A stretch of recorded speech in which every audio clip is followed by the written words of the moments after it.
नमस्कार. आपल्या उजनी धरण अपडेट न्यूज चॅनलमध्ये आपल्या सर्वांचं मनापासून स्वागत. आज 8 ऑगस्ट 2026 आज सायंकाळी उजनी धरणाची काय स्थिती आहे, उजनी धरणात सध्याला पाणीसाठा किती झाला आहे, त्याचबरोबर उजनीत येणारा दौंडचा विसर्ग किती आहे आणि उजनीतून सध्याला भीमा नदीमध्ये विसर्ग किती चालू आहे याची आपण सविस्तर माहिती घेणार आहोत.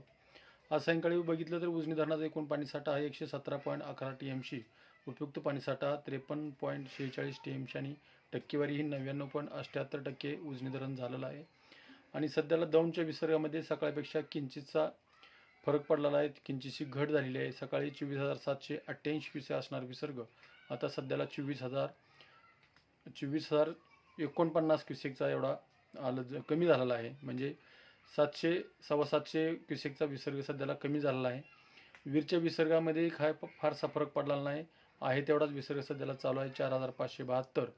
आणि सध्याला भीमा नदीमधून जो सकाळी 31,600 क्युसेकचा विसर्ग चालू होता त्यामध्ये सध्याला कपात केलेली आहे. 20,000ची कपात करून तो आता केवळ 11,600 क्युसेकवर आणलेला आहे. त्यामुळे सध्याला उजनीतून भीमा नदीत सोडलेलं पाणी म्हणजे नदीची स्थिती पूर्वपदावर यायला लागली. वीरचंही पाणी कमी असल्यामुळं संगमपासून 15,000 ते 16,000 क्युसेकचा विसर्ग तयार होणार आहे.